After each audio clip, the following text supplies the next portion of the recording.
Assalamualaikum warahmatullahi wabarakatuh. Alhamdulillahirabbil alamin wassalatu wassalamu ala sayyidil mursalin wa ala alihi wa sahbihi ajmain, amma ba'du. Puja serta puji syukur kehadirat Allah Subhanahu wa taala. Salawat serta salam kehadirat Rasulullah sallallahu alaihi wasallam. Yang kami hormati Bapak Kepala Sekolah, Bapak Ibu Wakil Kepala Sekolah, Kepala Tata Usaha, Ketua Program Keahlian, Bapak Ibu Guru, rekan-rekan, teman-teman, serta para karyawan yang semoga selalu dirahmati oleh Allah Subhanahu wa taala. Pagi ini ada beberapa hal yang mungkin saya nggak diskusikan yang agak panas karena besok maunya saya besok karena kepala sekolahnya pergi. Bicara tentang program nggak ada kepala sekolah yang kurang afdol karena nggak tersampaikan maksudnya. Besok ya ada program karena untuk hari ini maka bukan maksud saya untuk program kurikulum, program yang lain terserah dah. Yang pasti untuk kurikulum saya minta ke ketua panitia, saya sampaikannya besok. Dan ternyata Pak Gatot juga setuju karena ada hal-hal yang harus kita diskusikan bersama sampai pada posisi kesepakatan sekolah. Itu maunya saya karena kadang kesepakatan ini penting. Jangan Bapak Ibu tidak paham kesepakatan di wakil-wakil, ketika ke bawah nggak ngerti. Ketika kita semuanya paham, sasaran dan tujuan kita sama. Oke, saya akan bicara sedikit mengenai sebenarnya ini tugas saya sebagai calon guru penggerak. Bapak Ibu harus tahu kita sudah punya satu guru penggerak, Pak Hendra, karena sudah selesai kemarin hari Sabtu. Mohon maaf Pak Hendra, kemarin saya nggak bisa hadir karena yang diundang kepala sekolah. Ujung-ujung saya juga disuruh datang, ya udah siang saya nggak bisa hadir. Hari Sabtu kebetulan juga banyak undangan.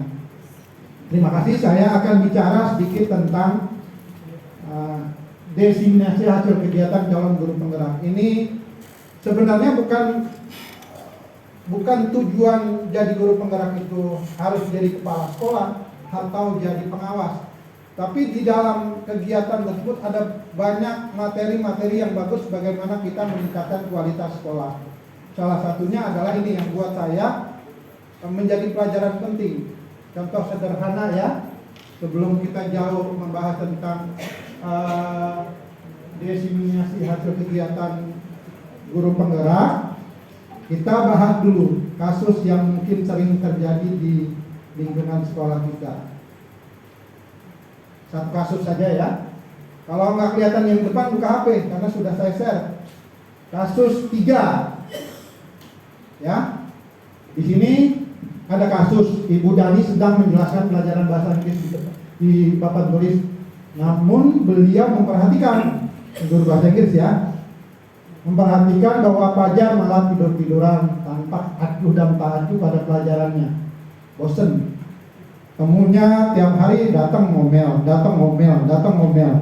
Mulutnya comel itu gurunya. Menurut si Fajar. Fajar tak kesal, dia tidur-tiduran tak acuh. Fajar coba jawab pertanyaan nomor 3. Maju ke depan dan kerjakan di papan tulis. Fajar pun tampak malas-malasan maju ke depan. Dan sesampai di depan papan tulis, Fajar hanya diam terpaku sambil memegang buku bahasa Inggrisnya dan memainkan spidol di tangannya. Ayo Fajar, makanya jangan tidur-tiduran. Ini kan bahasa kita nih.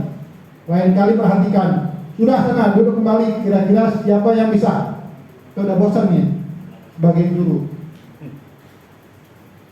Fajar pun kembali duduk di bangkunya. Hal ini sudah sering terjadi pada Fajar. Sepertinya dia tidak memperhatikan acuh, tak acuh, dan nilainya pun tidak terlalu baik untuk pelajaran bahasa Inggris. Pada saat ditegur oleh Ibu Dani, Fajar hanya menjawab tidak tahu Bu. Ibu Dani pun menjawab diri, gimana mau? Ya gimana kamu Fajar? Kamu tidak kasihan sama ibu. Ibu sudah capek-capek mengajarkan kamu. Tidak kasihan kamu sama ibu. Dan Fajar pun diam membisu. Ini hal yang sering kita hadapi kan setiap hari ketika kita ngajar, berhadapan dengan 1-2 anak. Bahkan cenderung ini kita anggap hal yang biasa. Ya. Nah, ada hal-hal yang perlu kita diskusikan di sini sebelum nanti bagaimana treatment kita berhadapan dengan hal-hal seperti ini.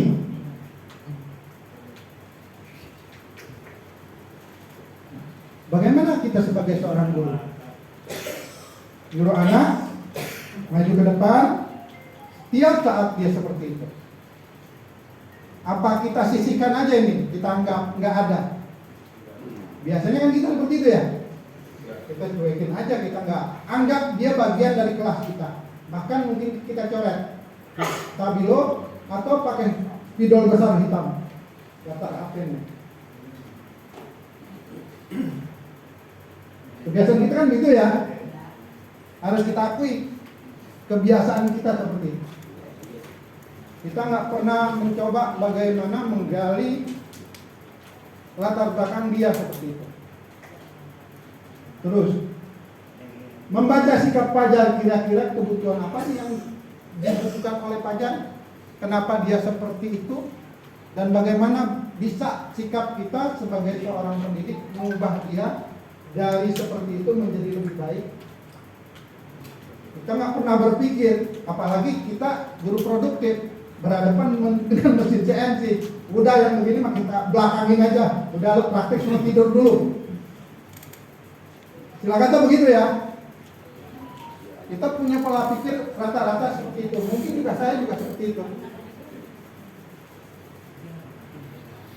Pertanyaan selanjutnya, bila mana Ibu Dani mengambil posisi pemantau, apa yang akan dilakukan oleh dia? Tuh udah ada catatan khusus kita sebagai seorang guru.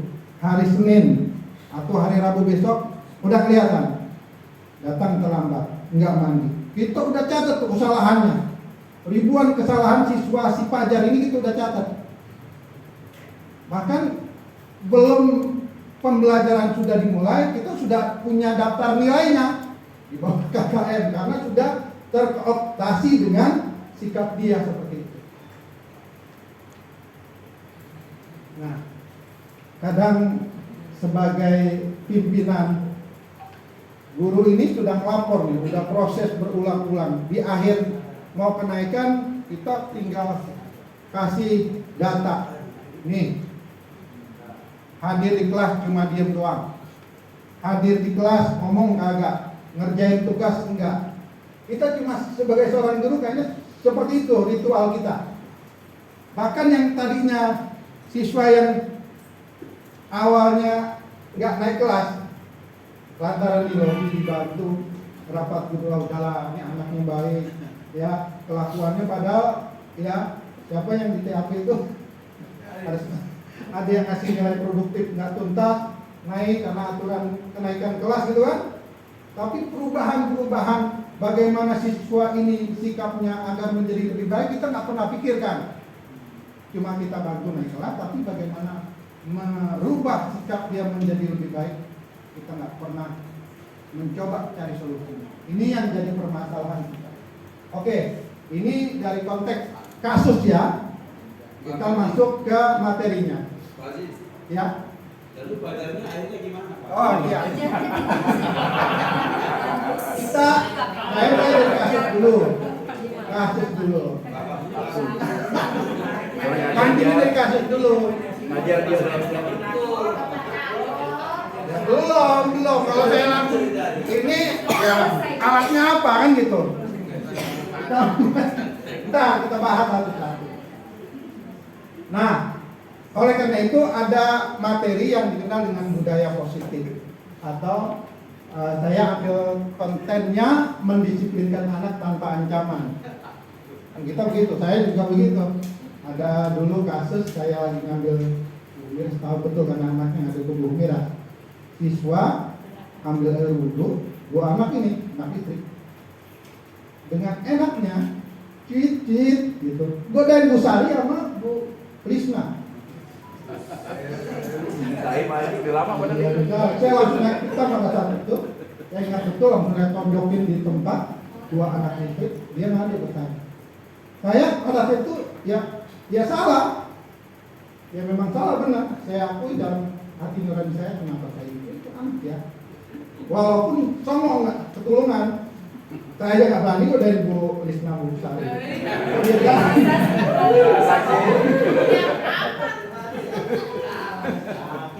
Ya artinya bukan begitu cara mendisiplinkan anak.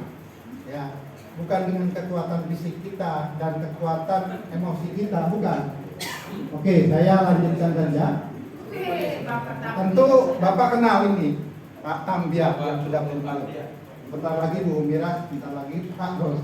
Ya, orang-orang yang akan menjelang pensiun atau yang sudah pensiun adalah orang-orang yang sudah mengalami masa tua dan sampai pensiun. Pak Hadi belum tentu bisa sampai pensiun, nggak tahu umur sampai pensiun apa enggak, kan kita nggak tahu. Ya. Yang pasti mereka adalah orang-orang yang sudah mencoba berhasil menjadi guru. Mencoba berhasil menjadi guru. Kunci berhasil menjadi guru cuma satu sebenarnya. Apa Pak Masud? Kunci berhasil menjadi seorang guru. Apa? Benar. Kata Mario, mau belajar cuma satu. Saya nggak pintar sebagai seorang guru. Bapak juga semuanya kita nggak pintar sebagai seorang guru. Tapi kita akan bisa menjadi seorang guru yang berhasil karena proses belajar. Mau belajar. Kalau sudah tidak mau belajar, nggak usah jadi guru. Kuncinya itu doang, satu. Kalau saya lihat sosok orang ini nggak berhenti belajar, sampai tua mau belajar. Cuma satu dia nggak berhasil, 4B. Ya, tapi dia berhasil. F2 berhasil, saya aja F2 nggak berhasil. Ya, dia berhasil. Di kondisi tuanya dia berhasil. Proses belajar ini yang harus kita tanamkan dalam hati kita. Jadi guru kalau nggak mau belajar, udah repot, korbannya siswa. Kita mau praktek terus, ya. Jadi sekali lagi tanamkan dalam hati kita, ayo belajar, ayo kumpulkan modul ajar. Ini ada 6 ini yang belum. Terima kasih bagi yang sudah mengumpulkan modul ajar. Saya tidak menghina yang belum, karena saya nggak pernah mau bagian itu maksa. Oke, tapi saya umumkan ini nama-namanya. Tapi bukan guru tua kan? Bukan. Tapi ada juga. Mana ya? Oh, nggak ada orangnya. Mengumpulkan modul aja tapi masih RPP 2013. Individu aja. Saya pun ada salah. Saya nggak ngedit masih guru SMK 4. Yang kasih tahu nih. Oke, saya lanjut ya. Ya, jadi tanpa semangat belajar, kita nggak punya modal. Sekali lagi, tidak punya modal buat memberikan sesuatu kepada siswa. Ya, ketika saya belajar ke P4TK Bandung dipanggil pelatihan, saya malu di situ. Kenapa malu? Karena yang mendekati umur 50 hanya saya. Saya harus pakai kacamata untuk melihat sekedar PowerPoint di depan itu tidak kelihatan saya, terus terang. Nyesal kenapa ketika umur di bawah 40 nggak banyak belajar. Udah menjelang 40 masih mau belajar, ternyata ketika melihat PowerPoint itu udah berbayar. Serius ini, nggak main-main saya ngomong seperti ini, memang itulah yang terjadi. Nah, apa itu budaya positif? Kalau kita kan selalu ada kata-kata udahlah lu berpikir positif aja. Itu hal yang bagus. Ya, budaya positif merupakan perwujudan dari nilai-nilai atau keyakinan universal yang diterapkan di sekolah. Apa sih itu nilai-nilai universal? Keadilan, tanggung jawab, kejujuran, bersyukur, lurus hati, berprinsip, integritas, kasih sayang, rajin, komitmen, percaya diri, dan lain-lain. Ini nilai universal. Kita juga paham mau beda agama, mau beda keyakinan, mau beda mazhab, yakin ini sebagai nilai-nilai yang kita yakini nilai yang benar. Dan ini kita mau terapkan di sekolah. Kita jalankan sebagai sebuah kesepakatan. Nanti kesepakatan itu kita buat. Jangan kita buat kesepakatan, ternyata RKAS-nya dibuat buat keuntungan pribadi. Ini yang kita nggak mau. Oleh karena itu mungkin nanti harus saya bongkar pula RKAS ini nilai serapannya segini, kok pelaksanaan cuma segini. Biar Bapak Ibu juga paham. Jangan menyalahkan orang-orang tertentu atau bagian-bagian tertentu. Ternyata kesalahannya di titik ini. Oleh karena itu saya nggak mau bicara kalau nggak ada semuanya. Kalau cuma sebagian kan nggak akan paham semuanya. Oke? Nah, kita sebagai guru, kalau kata Kiai Haji yang meninggal di Bekas siapa Pak Ros? Yang rumahnya di Rembang? Nah, Maimun Zubair, kamu jangan mengharapkan atau membuat siswa pintar. Karena yang bisa memintarkan, memberikan ilmu bukan kita. Allah yang memberikan. Allahu yahdi ma yasha. Allah yang memberikan petunjuk. Pak Masrul jadi guru matematika bukan karena Pak Masrul mau, karena Allah yang ngasih dia ilmu matematika bidangnya. Nah, kita sebagai seorang guru jangan berpikiran kita punya ilmu, kita ajarin siswa, kita ngatain goblok loh, saya udah ajarin matematika. Karena yang tugas tanggung jawab kita hanya mengajarkan. Soal dia bisa mampu menyerap apa yang kita ajarkan, bukan kemampuan kita, bukan tanggung jawab kita. Begitu pula sebagai seorang petani, ada sawah mau ditanam, tanggung jawab petani nyangkul, nyawa, ngasih pupuk, nyiangin. Soal padi tumbuh bukan kewajiban petani, itu hak Allah, hak Tuhan yang menumbuhkannya. Jadi sifat kita nggak jumawa di situ. Mungkin kita nggak tahu apakah yang menyebabkan padi ini tumbuh atau kena hama atau kuntet, bukan karena kita. Kita nggak tahu, kita harus tahu itu ketika kita berhadapan dengan ibarat guru sebagai seorang petani hanya bisa mengajarkan, menyampaikan, membuat kondisi sekolah yang kondusif untuk belajar, dibuat aturannya yang bagus, kesepakatan kelasnya yang baik. Jadi Bapak Ibu nanti buat kesepakatan kelas di kelas masing-masing, ya. Kalau bisa kesepakatannya itu yang bersifat umum. Sifatnya umum maksudnya di kelasnya itu bisa diaplikasikan buat semua mata pelajaran. Berarti tugas wali kelas membuat kesepakatan kelas ditempel di ruang kelas masing-masing.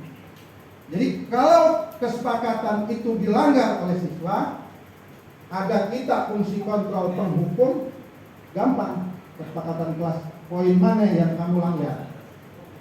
Poin 3. Ya. Maka kita sebagai seorang guru bisa melakukan kontrol sebagai pemberi hukuman. Ya, pemberi hukuman karena melanggar kesepakatan kelas tadi. Oke, saya lanjutkan lagi. Jadi tujuan membangun budaya positif di sekolah ini agar motivasi untuk berbuat lebih baik itu muncul dari dalam diri mereka sendiri. Ya, kayak koruptor lah. Takutnya bukan karena penjara, takutnya bukan karena harus dihukum mati atau ditembak mati, tetapi takutnya karena faktor intrinsik dalam diri mereka bahwasanya itu perbuatan salah. Selama ini kan kita gitu, siswa salah, duduk kamu di bawah. Dulu malah kalau bisa kita nunjuk pakai kaki. Kamu nih, kita kan gitu ya, punya karakter guru SMK teknologi, STM begitu. Kalau bisa kita tunjuk pakai kaki, jempolnya kita jepit di meja, kita duduk di atasnya. Modelnya begitu. Nah, kita harus ubah pola-pola seperti itu agar kemampuan intrinsik mereka atau sumber daya mereka menjadi lebih baik dalam diri mereka itu terbangun. Oke. Saya lanjutkan. Ini memang teoritis sekali, tapi nanti kita coba gali dengan kasus-kasus yang tadi.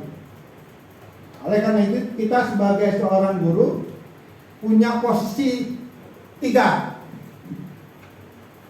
Penarik gerobak berada di depan, penyemangat ada di tengah, ikut bergabung, dan bahasa Jawanya pendorong ke belakang. Konsep dari Ki Hajar Dewantoro dalam melakukan pembiasaan baik secara konsisten di sekolah. Kalau posisi ini, posisi 3 ini berada di depan, berada di tengah, dan berada di belakang. Berarti kesepakatan salah satunya nih, saya ambil contoh lah. Kita sebagai seorang guru yang selama ini secara pribadi saya nilai kita kurang. Ada Pak Iman lah, Pak Iman jarang. Pak Solihin juga nggak ada. Pak Tadi ada Pak Taruh. Roman. Pagi-pagi saya udah mulai bunyi. Assalamualaikum warahmatullahi wabarakatuh. Sobahul khair, sobahul sururi wa nur. Selamat pagi, salam sejahtera buat kita semua. Hari ini, pagi ini mari kita mulai KBM dengan membaca suratul Fatihah. Didoain tuh Bapak Ibu semuanya. Semoga Bapak Ibu diberi kesehatan, panjang umur, banyak rezeki dalam taat pada Allah, disampaikan istri, keluarga sakinah, mawaddah warahmah. Kan gitu ya tiap pagi. Sebenarnya kita berharap nanti sepakatan itu, poin ini saya mau masukkan di dalam kesepakatan. Semuanya saya berharap sudah berada di dalam ruang kelas KBM masing-masing. Terlepas kita sering terlambat ya, saya juga sering terlambat 1, 2, 3, 4, 5, 6, 7, 8 menit. Ketika tes masuk ke ruang guru, baru bergerak ke ruang KBM. Nah, ketika tadarus Quran tadi pernyataan Bu Mira saya setuju betul. Ya, terlepas kontennya tentang budaya di masyarakat, tapi ini kontennya tadarus Quran di kelas. Kita sebagai fungsi 3 tadi berada di tengah-tengah siswa ketika mulai KBM melaksanakan tadarus Quran. Minimal kalau memang Bu Mira nggak mungkin kan baca Quran, saya suruh nggak mungkin. Yang harus baca Quran. Minimal kita harus ada di dalam. Di kurikulum itu cuma bimbing surah Al-Baqarah ayat 170, buka aplikasinya. Nah, kalau gurunya masih di ruang bengkel masing-masing, ruang guru masing-masing, bagaimana kita berfungsi sebagai yang dicontohkan oleh Ki Hajar Dewantoro tadi dengan 3 posisi itu. Nah, posisinya di mana? Apa di samping? Kan nggak mungkin. Di depan, di belakang, atau di tengah. Oleh karena itu saya minta fungsi ini ditanamkan oleh diri kita ketika kita praktek, kita tadarus Quran, dan kita yang lain. Fungsi ini dimajukan. Jangan juga seperti ini. Guru misalnya memerintahkan siswa ngasih job buat produk tertentu, bubut. Nah, gurunya di ruang guru, siswanya praktek di mesin bubut tanpa diperhatikan. Ini juga salah. Ya, kadang yang terjadi seperti ini ya, yang sering dipanggil apa? Siapa? Wakil kepala sekolah, ketua program keahlian, atau guru yang mungkin nggak bertanggung jawab. Jadi fungsi-fungsi yang diajarkan oleh Ki Hajar Dewantoro berkaitan dengan pembiasaan baik secara konsisten di sekolah, kita harus terjun di dalamnya. Satu lagi contoh sederhana, evaluasi sekalian ya. Kita melakukan kebiasaan baik, sholat zuhur berjamaah. Ini juga, ya sebenarnya saya pengen ngomong ke kepala sekolah juga. Jangan biasakan sholat di ruang kita masing-masing. Sholat zuhur di masjid. Ya, minimal kita sholat berjamaah di masjid cuma di sekolah lah. Kalau bisa juga, ya nih kalau setuju nih kesepakatan, ruang musola sana kita gusur biar yang perempuan juga sholat di masjid. Ya. Kenapa Bapak Ibu? Karena nggak pernah ada keluhan jadinya. Mukenahnya jelek. Kan kalau ada keluhan gampang kita. Ya. Ini penting karena sekali lagi kalau yang bapak-bapak saya nggak komen lah, karena sudah semuanya bergerak seperti itu. Kalau ada yang belum, ya silakan. Ayo Mari kita melakukan pembiasaan yang baik bersama siswa sehingga tercipta konsistensi perbuatan tersebut sehingga membentuk karakter siswa. Karakter sesuai dengan profil pelajar Pancasila. Bagian ini saya sangat setuju berkaitan dengan kepemimpinan Pak Jokowi. Profil pelajar Pancasila, bukan saya Indonesia, saya Pancasila, bukan. Tapi bagaimana mewujudkan profil Pancasila yang kita aplikasikan langsung dalam kegiatan keseharian. Begitu kan Pak Dasril ya? Setuju?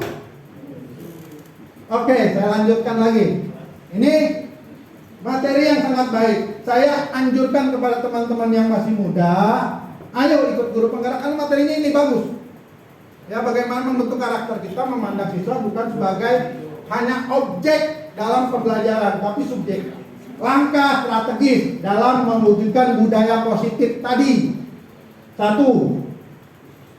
Kita harus ngerti tentang posisi kontrol kita sebagai guru. Ini mulai menjawab pertanyaan Pak Togar tadi, Pak Tagor. 2. Membuat kesepakatan kelas. 3. Membuat budaya disiplin positif. Ya, oke, kita masuk ke 5. Posisi kontrol sebagai guru. Penghukum. Nanti saya coba tampilkan karakter-karakternya. Pembuat rasa bersalah. Teman. Pemantau dan manajer. Oke, satu-satu kita bahas. Cirinya ya. Nah, ciri ini kadang-kadang melekat pada karakter guru tertentu. 1 kontrol, 1 guru. Nggak bisa 2 atau 3, jarang. Ya, kalau yang mulutnya rada cerewet, nah, penghukum biasanya. Ya, repet terus, nggak pakai berhenti, nggak pakai koma, jeda, nggak. Gitu ya. Kayak mantua di rumah. Oke, 1. Misalnya nih, nggak mewakili gambar. Penghukum. Misalnya, ya, ini masih muda ini. Kemarin saya di komen sama Bu Susi, kebiasaannya begitu, iya memang. Biar nggak bosan di rumah melihat program yang dikirim oleh Bapak Ibu guru. Terus daripada saya ngomel, dulu sering kalau saya ngomel udah diingetin tuh Bu Miras atau Bu Dini, darah tinggi naik gitu kan. Nah, penghukum seorang bisa menggunakan hukuman fisik maupun verbal. Jadi karakter penghukum adalah seseorang yang biasa memberikan hukuman fisik maupun verbal. Hukuman fisik ya macam-macam. Hukuman fisik kita tahu lah. Verbal ngomel. Guru yang menerapkan posisi penghukum dan perkataannya, konteksnya, redaksinya, patuhi aturan saya atau awas, nilai kamu jelek. Itu karakter penghukum. Kamu nih selalu terlambat, itu karakter penghukum. Ya. Kalau Pak Masrul nggak begitu dia karakternya. Menyantet ya, diam-diam tapi disantet.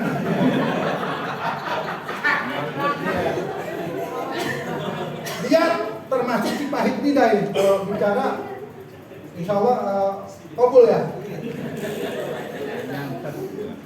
Selalu panci yang terakhir selesai. Kamu tuh, kita udah di sini nih. Karena sadar aja bahwasanya kita ada darah tinggi, ya udah gitu. Karena pernah kejadian di SMA teman saya, dia saking marahnya mau mukul siswa, yang kita tangkap bukan siswanya, yang kita tangkap dianya.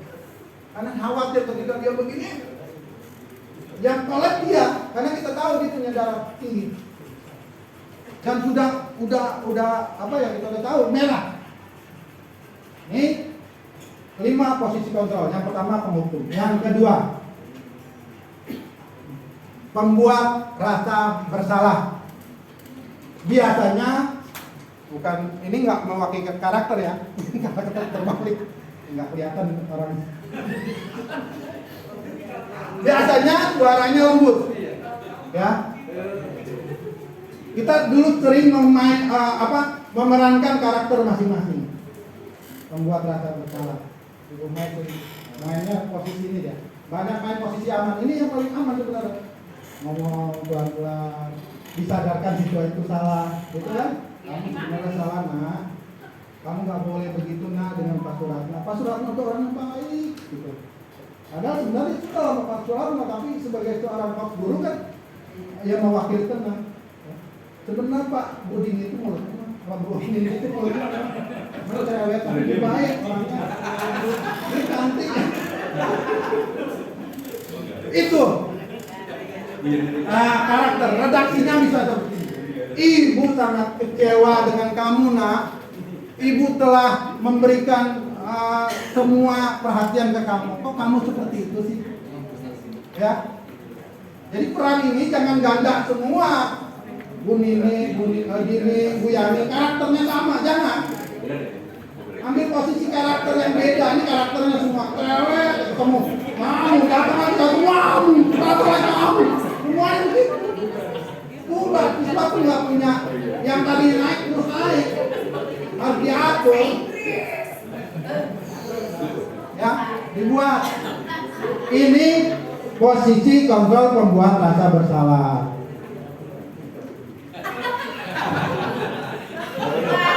Posisi kontrol sebagai teman. Ya, sebagai teman. Jadi guru pada posisi ini tidak akan menyakiti siswa, namun akan tetap berupaya mengontrol siswa melalui persuasi. Ulus. Kamu, nak, jangan kawin lagi ya, nak. Kontrol gitu. Dekat. Jangan semuanya pada posisi yang sama. Kira-kira ibu punya potensi apa, Mas Bu Reni? Ya ambil posisi itu. Kita kan kenal karakter kita. Ya.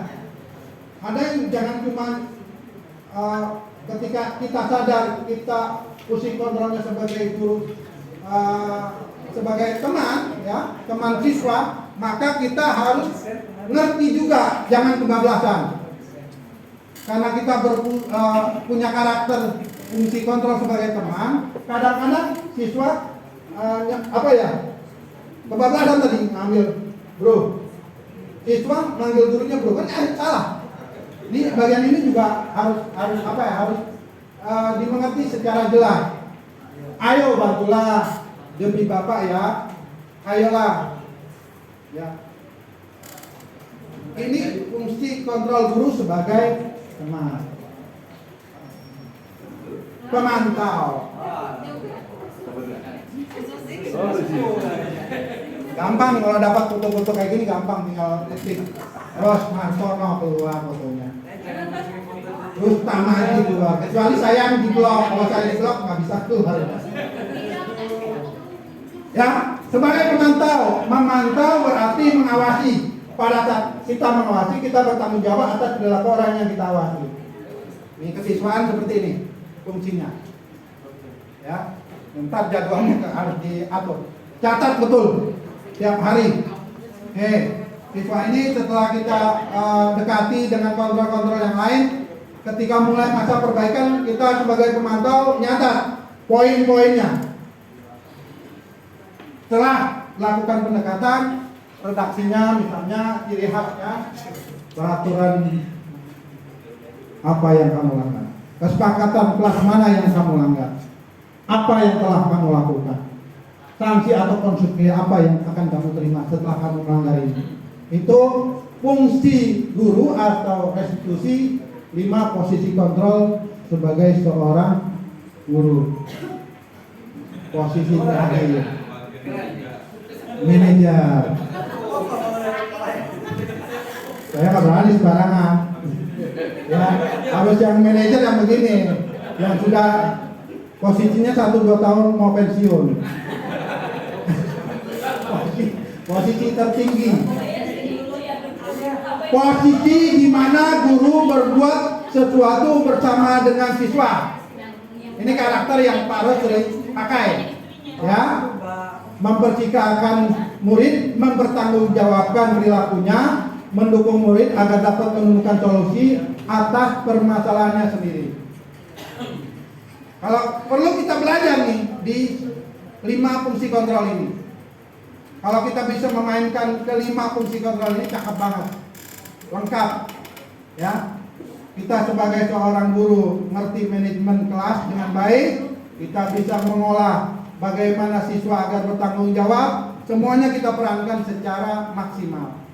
Jadi nanti pertanyaan kasus-kasus tadi bisa dengan mudah kita selesaikan tanpa melibatkan BP atau BK. Kita bisa selesaikan permasalahan kelas kita sendiri, tidak harus menanjak ke kepala sekolah. Sehingga siswa itu menjadi, lingkungan kelas kita menjadi lingkungan yang kondusif untuk proses belajar mengajar yang menyenangkan. Oke, kita lanjutkan. Jangan dulu Pak, maaf Pak. Iya, oke. Kalau sampai 2 jam Bapak ngomong, kita ini nanti jadi tidak mendengar Bapak. Jadi di ini dulu karena kemampuan kalau 2 jam Bapak ngomong, nanti kita jadi nggak mendengar, main asik dengan HP masing-masing gitu. Jadi pas subuh tadi, yang subuh Bapak taruh Pak smartphone tadi. Pak Mas Rubah. Pak aku ada ini. Oke, silakan. Boleh, langsung boleh. Dia langsung, Oh, sebenarnya cukup boleh. langsung kasih hadiah bukan aja. Oh, hari ini 2 ya? Ya, hari ini 2 ya. Berarti sih. Foto dulu, foto di foto. Foto. Terima kasih Bapak Firdaus. Saya sepakat yang pertama tadi, yaitu kesepakatan harus ada benar-benar tim manajemen kita seperti kepala sekolah dan lainnya, ya. Seperti kami yang guru biasa mungkin yang tidak punya fungsional ibaratnya ke tim manajemen, kami akan menyalahkan tim manajemen, ya, tim manajemen. Apapun kesepakatan di sekolah itu, katakanlah kepala sekolah kita ini kan akan berganti, ya, mereka akan datang dan pergi. Sementara kita di sini boleh dibilang karena kita juga mungkin kejuruan akan susah untuk pindah. Jadi kami jangan menyalahkan tim manajemen yang nggak kompak, yang akhirnya kami bilang manajemen ini yang penting dia menyelamatkan diri. Maaf akhirnya karena mentok di nggak berjalan, nggak sirkulasinya nggak jalan, mereka menyelamatkan diri. Yang penting mereka minimalnya TKD wakil kepala sekolah itu dapat, jangan sampai begitu karena itu akan presiden buruk bagi yang muda-muda ini. Jadi saya sepakat itu Pak, di dalam hal yang seperti itu mungkin ada hal-hal yang tidak mengenakan, itu biasa sebatas di rapat tetapi tidak memutus silaturahmi, ya, seperti itu yang pertama. Yang kedua Pak, yang pertama Bapak tayangkan tadi, saya condong justru yang guru kejuruan yang tahu anak-anak sangat bermasalah. Karena apa? Karena kelas kita hanya itu. Mungkin kalau umum karena kelasnya di semua kelas mungkin tidak terlalu mengenal semua, mungkin ada beberapa. Tapi justru yang di kejuruan ini yang sangat mengenal anak karena kelas kami hanya sedikit kejuruan. Nah contohnya Pak, seperti tadi mungkin kita karena mungkin tingkat sudah mau pensiun, jadi kita lebih mungkin sabar ya, mungkin lebih sabar, banyak sabarnya.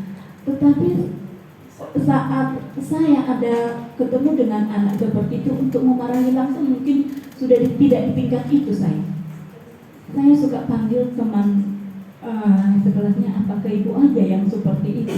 Tidak Bu, ke semua guru. Apa permasalahannya?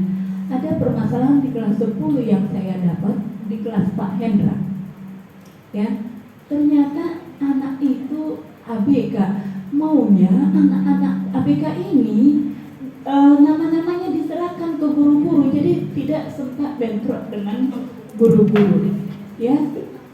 karena kita tanya malah Bu, dia masuknya dari jalur prestasi. Setiap kita tanya tidak tahu Bu, tanpa berpikir, ya tidak berpikir.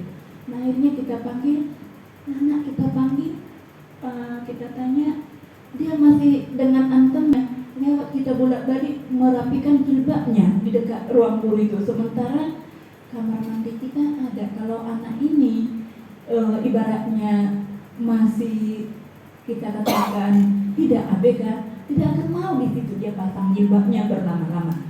Jadi kalau misalnya karena sekolah kita inklusi ya namanya, yang menerima anak ABK, mohon nama anak-anak yang seperti itu diserahkan atau dikasih ke guru-guru. Kita pun tidak akan memarahi seperti yang kata Bapak. Kita bukan tidak memastikan anak supaya pintar. Setidaknya anak itu bisa mengikuti.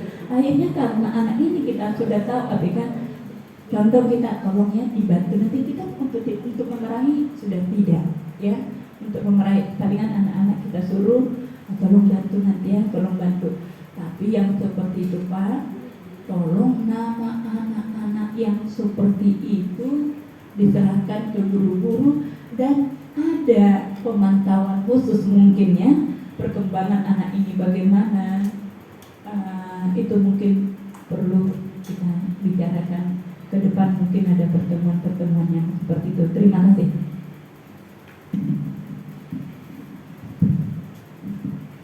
Terima kasih Bu Miras. Ada 2 poin sebenarnya yang perlu kita garis bawahi. Yang pertama tadi, ini di luar konten materi saya, yang tadi di awal Pak Sopandi. Nanti kita tindak lanjuti detailnya besok saja, karena saya maunya besok. Yang pertama, kesepakatan dituliskan secara jelas dan dipasang. Jadi poin itu bisa menjadi teguran buat manajemen. Ini loh yang belum, ini loh yang belum, harus kita laksanakan. Itu yang pertama. Yang kedua, memang betul Bu Mira, ada hal-hal yang tidak kita ketahui berkaitan dengan siswa yang bermasalah. Saya nggak sebut siswa ABK karena surat ABK kan biasa harus ada surat tertentu. Kita identifikasi saja lah sesuai dengan hasil diskusi kita nanti, siapa saja siswa yang bermasalah di kelas. Yang bermasalah dalam artian ada kelainan tertentu walaupun dia masuk jalur khusus, jalur prestasi. Tetapi seperti misalnya siapa Arif di TAP, kita catatkan, bukan berarti harus ditoleransikan, bukan, tetapi bagaimana kita menghadapi siswa ini, ya, agar proses pembelajarannya bisa menjadi lebih baik. Jangan pula dia ditoleransi misalnya bermasalah dengan Pak Dedi, ya, jarang masuk. Ya. Ada guru yang tadi punya karakter, wali kelasnya punya karakter, bisa menjadi teman, memberi masukan kepada si Dedi ini menjadi lebih baik. Kamu nggak boleh seperti itu. Ada orang yang pasti bisa didengar oleh dia, ya, yang sering dekat imam tuh Pak Ros misalnya, karena dia sering sholawatan, mungkin bisa didengar. Atau Pak Imam sendiri yang bisa didengarkan oleh oleh si Arif, beri masukan agar proses pembelajaran di pelajaran produktif yang bermasalah rata-rata itu menjadi lebih baik. Itu kan tanggung jawab kita seperti itu. Tidak semuanya.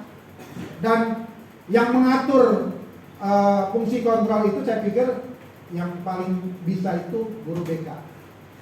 Ya, kira-kira ini yang bisa dipertemukan di ruang BK, dipanggil guru yang bisa didengar, nasihati, lihat, kontrol, evaluasi. Kalau dievaluasi juga dia terus bermasalah, itu lain lagi. Nanti ada proses guru sebagai penghukum. Saya lanjutkan ya, Bapak Ibu, ini tinggal dikit ini. Kesepakatan kelas. Ini poin yang harus wali kelas buat. Tempel. Kalau butuh brosur nanti kita cetakan. Wida cetakan. Saat menyiapkan lingkungan belajar penting untuk membuat komitmen antara guru dan siswa yang dikenal sebagai kesepakatan kelas. Buat tapi kalimatnya positif. Jangan ada kalimat negatif di situ. Kalimat positif semua. Ya. Kesepakatan kelas adalah pernyataan tujuan bersama guru dan siswa dan standar perilaku siswa dan guru dalam lingkungan kelas. Kalau kesepakatannya melibatkan kita, ya, guru dan siswa hadir tepat waktu di kelas, berarti kan gurunya harus hadir tepat waktu. Kalau dituntut guru harus ikut tadarus Quran di kelas, ya memang wajib. Karena kita sebagai uswah, contoh. Kalau gurunya nggak bisa dicontoh, siapa lagi yang mau dicontoh? Ya kan? Jadi kesepakatan kelas ini penting. Wali kelas buat, nanti kita tempel. Kalau perlu kolom tanda tangan. Gurunya juga tanda tangan di situ. Sebagai kita sepakat melakukan perbaikan di SMK Negeri 35 Jakarta, paling kecil di ruang kelas kita masing-masing. Apa manfaatnya? Membantu menciptakan suasana saling menghormati di dalam kelas. Kadang-kadang teman dengan teman itu iseng, ya. Dengan kontrolnya apa? Kesepakatan kelas. Menetapkan ekspektasi komunikasi yang jelas antara guru dan siswa. Gurunya nggak demen ditelepon lewat WA atau pakai WA. Kesepakatannya apa? Buat kesepakatannya di situ. Mendorong hubungan yang positif antara guru dan siswa, membantu mencegah kebingungan, kesalahpahaman dengan menguraikan aturan yang jelas. Hal ini dapat mengurangi tingkat stres di dalam kelas sehingga siswa merasa lebih rileks saat belajar. Kesepakatan kelas ini penting, ya. Mau tidak mau kita harus buat kesepakatan kelas dengan siswa. Tapi yang positif, ya. Sekali lagi Bapak Ibu yang paling tahu untuk ngatur ini. Tujuan atau kesepakatan kelas tadi ini nggak usah dibahas karena bersama. Sebagai contoh, ini contoh, menghadiri kelas tepat waktu, mendengarkan secara aktif. Jikalau ngantuk minta izin belakang.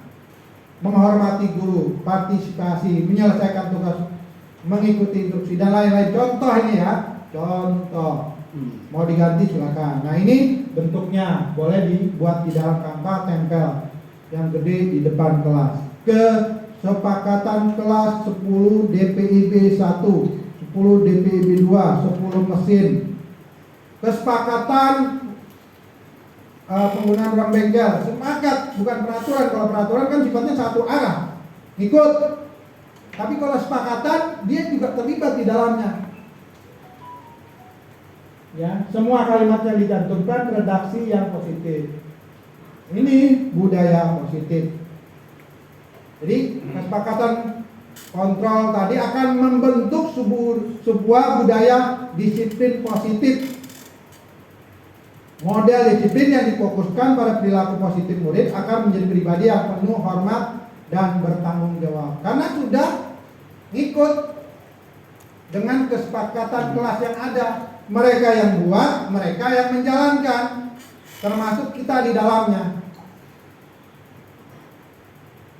Mau sepakat, misalnya nilai bahasa Indonesia sepakat nih, kelas ini minimal 80, silakan. Tapi harus sepakat semuanya. Tapi juga kita guru harus punya kontrol. Kita sepakat nilai bahasa Indonesia cuma 60 nggak apa-apa. Itu bukan kesepakatan. Kita guru sebagai kontrol di situ. Masa sih cuma 60, bagaimana kamu mau masuk perguruan tinggi dengan nilai 60? Kan nggak begitu kita. Kita sebagai guru ngatur di situ, sebagai manajer, sebagai teman, sebagai orang tua juga mengasih arahan. Nah, langkah-langkah menggali disiplin positif siswa. Ya, salah satunya tadi sepakatan. Menggali ide-ide dari siswa, jangan ide dari kita terus. Gali, kamu maunya apa sih nak? Kesepakatan kita di kelas. Ya, saya maunya posisi duduknya nggak seperti ini, ubah. Ikutin posisi duduknya yang bagus, sistem kelompok melingkar. Silakan buat. Saya mau di sini dipasang gambar-gambar tertentu. Silakan. Kalau tidak menimbulkan biaya yang besar dan bisa dilakukan, silakan lakukan.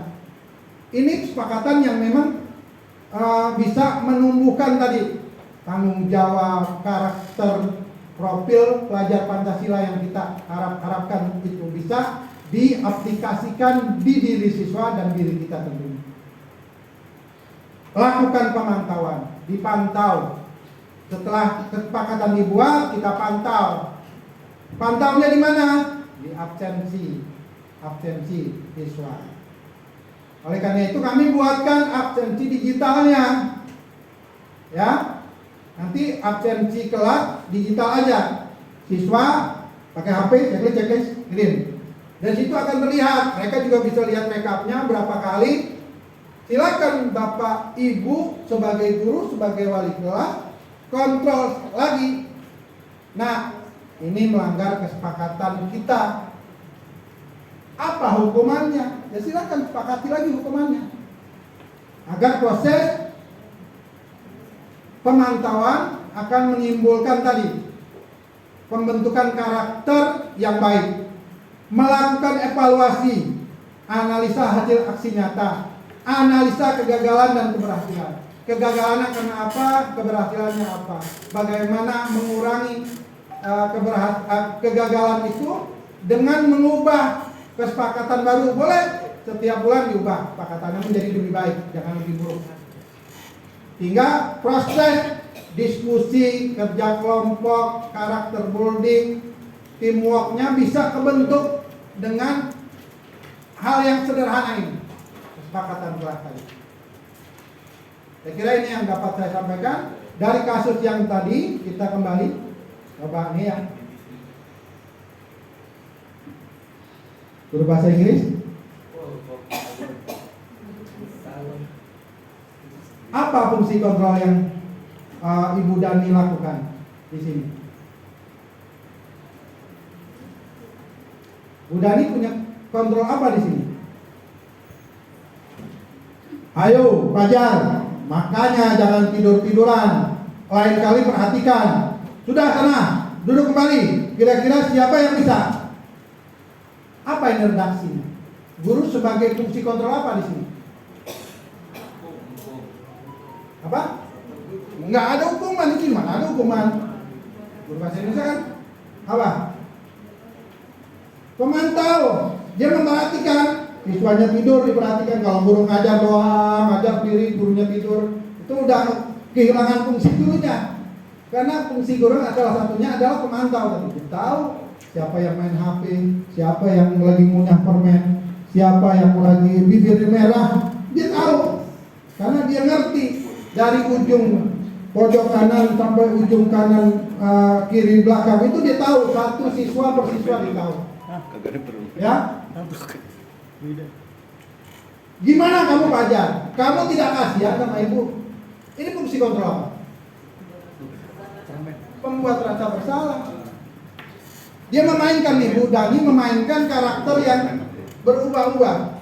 Dalam rangka apa? Dalam rangka merubah karakter tadi siswa. Kalau dia sudah merasa bersalah, berarti kan kita masuk tadi sebagai teman.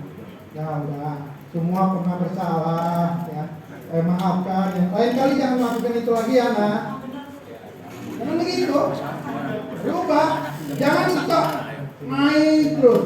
Udah 150 di tensi di bawah, naik terus. Turunin dikit. Turunin karakternya begitu. Kita pikirkan diri kita juga. Sebagai guru kita mendidik siswa.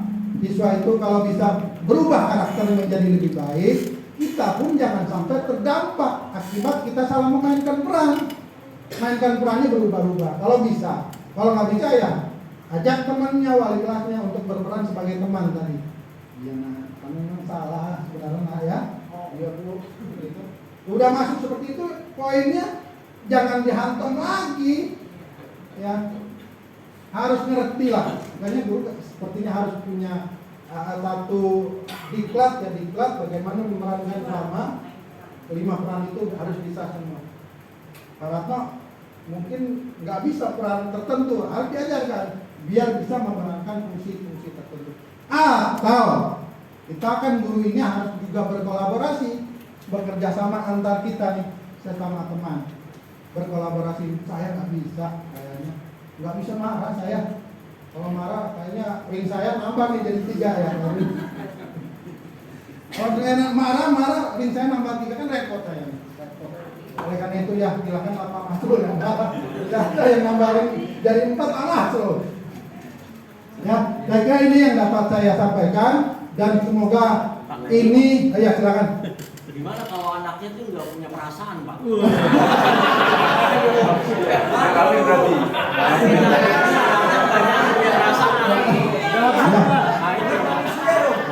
Ngomongnya agak lebih jelas aja. Ya. Biar terekam ya. Ada poin dia. Ya sering kita hadapi, anak-anak itu kebanyakan nggak punya perasaan, Pak. Kita kerasin, gablek, kita lembut-lembutin juga begitu. Apalagi kita biarin, lebih parah lagi, Pak. Saya pernah punya anak kayak gitu tuh pernah. Terus kalau ada 2 anaknya. Dia salahnya balik kelasnya, Pak. Saya dikalahin. Saya nggak terima, saya bilang saya salah dulu pas aja. Terima kasih. Saya kembali kepada dalil tadi. Allahu yahdi man yasha. Allahu ala kulli syai'in qadir. Kalau kita sudah masuk ke bagian itu,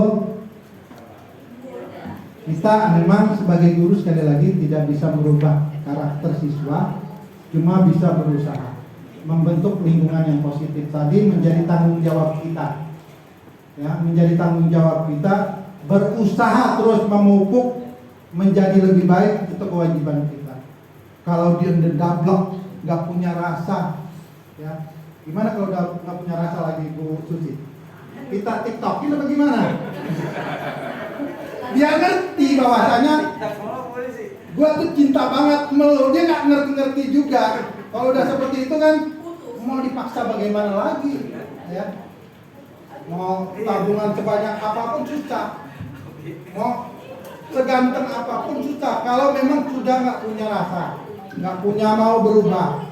Tapi harus digarisbawahi, fungsi kontrol kita tetap 5. Ada fungsi yang terakhir mungkin bisa kita lakukan, menghukum, penghukum. Penghukum itu poin akhirnya di proses kenaikan kelas, itu saja. Kalaupun terjadi pelanggaran aturan sampai tindakan pidana, maka fungsi hukumnya kita minta mengundurkan diri. Tapi sekali lagi garis bawahi, kita sebagai guru jangan korbankan fisik dan perasaan kita berlebihan. Ya, kalau kata Bu Mira, sakit, nanti kita harus terapi terus.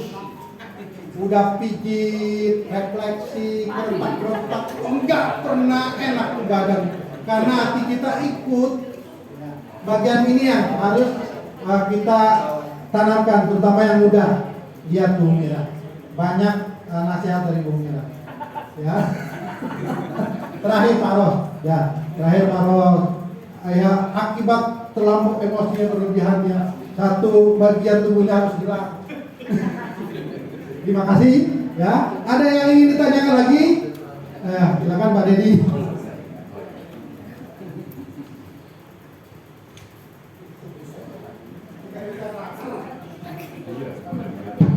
Ya, terima kasih Pak Haji. Sedikit Pak Haji, tadi kan ini berkaitan dengan peserta didik ya, dengan anak murid. Tadi juga Pak Haji sudah bilang juga di anak THP yang bernama Aren ya. Kebetulan tadi ditanya bermasalah dengan siapa ya, dengan saya kebetulan.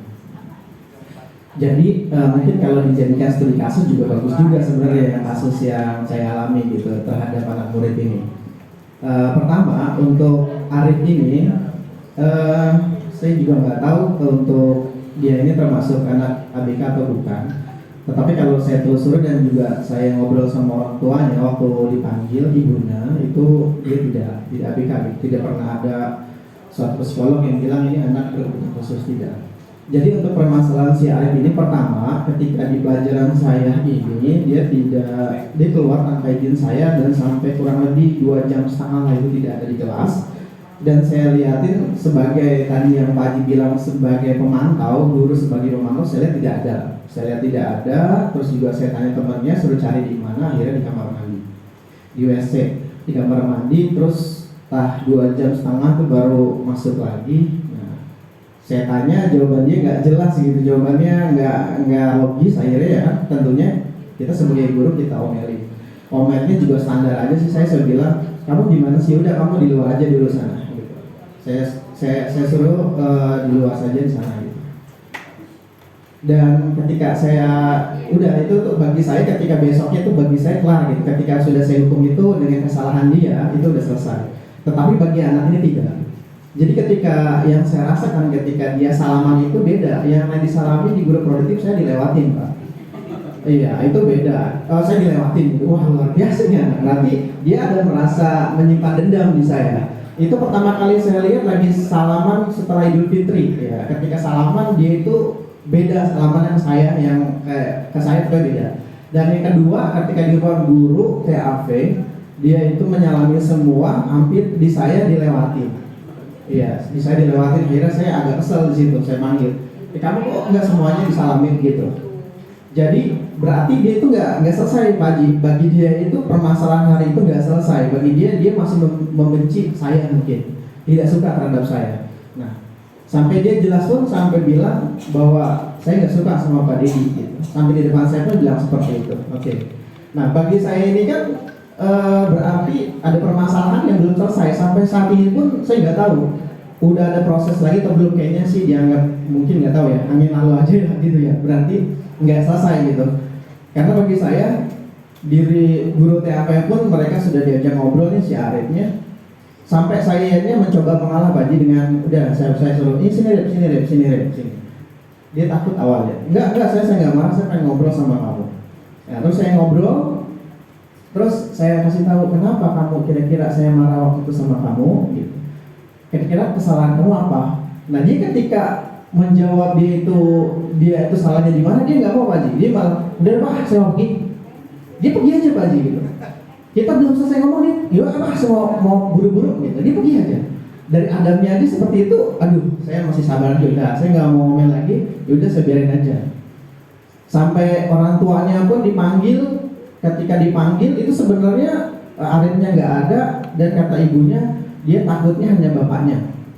Oke Bu, besoknya bapaknya ke ibu panggil sama Arifnya juga. Tujuan saya biar adalah ini si Arif biar minimal ada kata, iya Pak mohon maaf kalau saya ada salah, atau minimal ada kira-kira dia minta maaf kalau misalkan ada waktu itu dia salah terus saya omelin. Tentunya dengan kata dia maaf juga saya bilang ya kalau Bapak marahnya terlalu berlebihan, menurut kamu berlebihan ya mohon maaf gitu kan Pak Haji.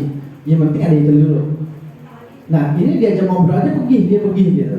Dan orang tuanya pun tidak balik lagi untuk bawa bapaknya. Berarti orang tuanya aja tuh kedua kalinya nggak datang, dia kayak anggap lalu aja. Saya diskusi juga sama guru-guru lain, terutama yang normatif yang bukan produktif. Kadang-kala ada beberapa bagian yang ialah dimali Pak Dedi, ya anaknya mungkin yang seperti itu, anak yang seperti ABK gitu.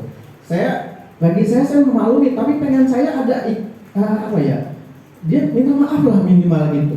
Atau jangan membenci guru dengan lewatin dia salaman gitu. Itu adabnya udah nggak ada gitu. Ya kalau dia membenci saya boleh, tapi di dalam hati dia jangan ditunjukkan gitu. Ya dia ditunjukkan. Terus di kenaikan kelas pun akhirnya dia naik kelas ya. Dia naik kelas, saya bilang sama Pak Ibu itu sampai bilang begini, Bu, saya ini ngajar, nanti di kelas dia juga. Kalau bisa saya jangan ngajar di kelas dia deh Bu, gitu. Bingung saya, karena kalau saya ngajar, ini urusan saya sama dia itu nggak selesai, belum selesai malah.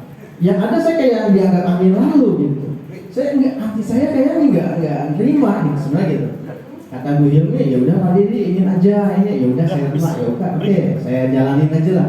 Gitu. Cuma pertanyaan saya tadi saya setuju banget yang Pak Haji bilang, ketika ada anak bermasalah, bagaimana kita ini mencari solusi untuk mengatur perilakunya, jangan dianggap angin lalu aja gitu. Perilakunya ini dia ini ada terhadap dirinya nggak ada gitu, ya kan? Ini bagaimana solusinya gitu? Sampai saat ini pun dia naik kelas, oke. Terus hukuman bagi dia apa dengan dia ada sama gurunya nggak ada? sampai saat ini kayaknya nggak ada, jadi anggap angin lalu aja gitu. Mungkin itu aja Pak Haji yang saya bisa ceritain. Jadi kasus Arif sama saya ini belum ada kata dia bilang mau maaf ya Pak, kalau itu ya nggak ada gitu. Ya begitu aja. Kalau saya panggil pun dia pergi celana saja Pak Haji, kayak nggak diorangin nih, serang guru gitu. Ya mungkin itu aja Pak Haji dari saya.